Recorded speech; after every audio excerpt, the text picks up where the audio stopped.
సంజీరావు గారు, మీరు చెప్తున్నారు ఇరాన్ ఎట్టి పరిస్థితుల్లోనూ లొంగే ప్రసక్తి లేదు అని చెప్పి. ఇప్పుడు ఈ యుద్ధంలో ఇజ్రాయెల్ కంటే ఇరానే చాలా తీవ్రంగా నష్టపోయింది కదా.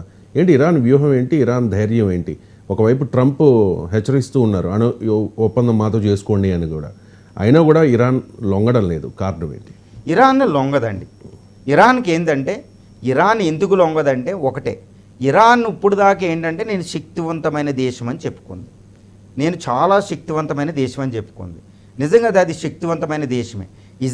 ఇరాన్ను తన శక్తివంతం ఆయుధాలుగా తయారు చేసుకున్న హమాస్ని ఇజ్రాయెల్ నాశనం చేసేసింది 2 సంవత్సరాలుగా.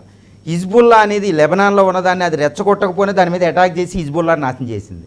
ఇప్పుడు ఫస్ట్ ఆఫ్ డిఫెన్స్ అంటారు ఏది, సిరియాని ఇరాన్కి. ఆ సిరియాలో ఉన్న గవర్నమెంట్, అసాద్ గవర్నమెంట్ని కొలాప్స్ చేసి తన పప్పెట్ని పెట్టుకున్నారు అమెరికా ఇజ్రాయెల్ కలిసి. ఈరోజు సిరియా డిఫెన్స్ లేదు. తర్వాత హౌతీస్ మీద అమెరికా అటాక్ చేసి చాలా వీకెన్ చేసింది, హౌతీస్ ఇంకా ఎక్కువగా ఉన్నప్పటికీ, బలంగా ఉన్నప్పటికీ. సో ఇరాన్ ఇప్పుడు డైరెక్ట్గా అటాక్ చేస్తుంది. ఇరాన్ ఇస్లామిక్ వరల్డ్లో నేను రీజనల్ పవర్ అని చెప్పుకుంటుంది. ఇప్పుడు అది ఎందుకు లొంగిద్ది? సావు డూ ఆర్ డైలో ఫైట్ చేస్తుంది. కాబట్టి తను నిరూపించు ఫైట్ చేస్తూనే ఉంటుంది. ఇది చేసి ఇస్లామిక్ వరల్డ్ సపోర్ట్ తీసుకుంటుంది, ఇస్లామిక్ పీపుల్ నుంచి ఫండింగ్ తీసుకుంటుంది, హీరో అని చెప్పుకుంటుంది. ఇప్పుడు ఇజ్రాయెల్కి ఇంకా ఎక్కువగా ఎంతని ఫైట్ చేస్తే అందరితో ఈ ప్రాక్సీస్, ఇప్పుడు హిజ్బుల్లా హౌతీస్ రంగంలోకి వచ్చింది. ఇప్పుడు రష్యా చైనాలు సపోర్ట్గా ఉంటాయి, దానికి వెనకాల నుంచి ఆయుధాలు వస్తున్నాయి. పాకిస్తాన్ కూడా ఆయుధాలు, మిలిటరీ ఫోర్స్ ఇచ్చే అవకాశం ఉంది. సో అది శక్తివంతం, రోజు రోజుకి బలపడుద్ది. కానీ అటు చూస్తే ఇజ్రాయెల్ ఏంటంటే రోజు రోజుకి బక్క చిక్కిద్ది. ఎందుకంటే ట్రంప్కి సపోర్ట్ లేదు. అంతర్గతంగా ఇజ్రాయెల్కి ఎక్కువ సపోర్ట్ చేస్తే అమెరికాని చూరుకోరు, అది ప్రజాస్వామ్య దేశం, ట్రంప్ సపోర్ట్ చేయడానికి ఎక్కువ ఉండదు. సో దానికి లిమిటేషన్స్ ఉంటాయి. అమెరికా కూడా అంతర్జాతీయ చట్టాలకు లోబడి ఉండాలి, కానీ ఇస్లామిక్ వరల్డ్ అంత లోబడి ఉండవు కూడా.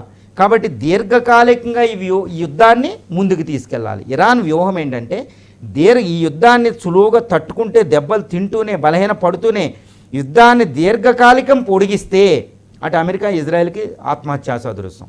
ఇది ఈ ఇరాన్ యొక్క వ్యూహం అని తెలుస్తుంది.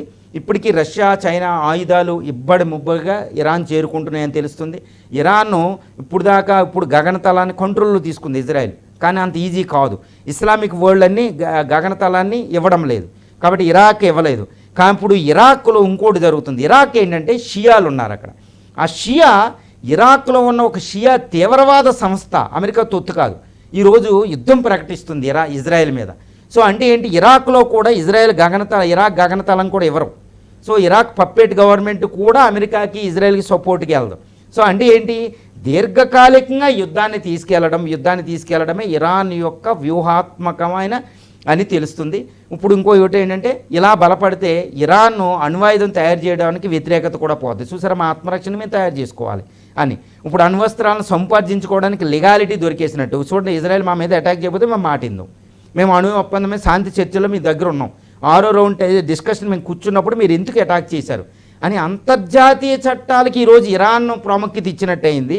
అంతర్జాతీయ చట్టాలని ఇప్పుడు అమెరికా ఇజ్రాయెల్ ఉల్లంఘించినట్టయింది. సో అంతర్జాతీయంగా కూడా ఇరాన్కి సింపతి పెరుగుతుంది, సపోర్ట్ పెరుగుతుంది, 3వ ప్రపంచ దేశాలు ఎస్పెషల్. సో ఇది ఇప్పుడు ఐక్యరాజ్య సమితిలో ఇరాన్కి సపోర్ట్ అంటే అది మామూలు విషయం కాదండి. సో ఇంత అద్భుతమైన వ్యూహంతో, ఆలోచనతో ఇరాన్ వెళ్తుంటే ఆవేశంగా ఇజ్రాయెల్ వెళ్తుంది.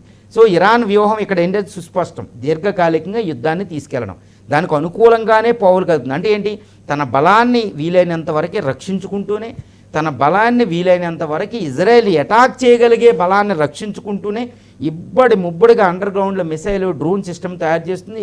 ఇటు రష్యా చైనా నుంచి ఆయుధాలు తెచ్చుకుంటుంది. ఈరోజు చూస్తే ఉక్రెయిన్లో కామికోజ్ ఇరానియన్ మిసైల్స్తోనే ఈరోజు పుతిన్ ఉక్రెయిన్ మీద అటాక్ చేస్తున్నారు. సో ఇరాన్ని తక్కువ బలహీనమైన దేశం అనుకోవడం అంత ఈజీ కాదు.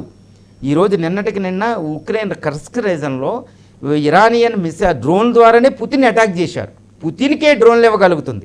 సో దీని శక్తి అపారం, ఇజ్రాయెల్ని అటాక్ చేయగలిగిద్ది అనేది మనకెక్కడ అవగతం అవుతుంది.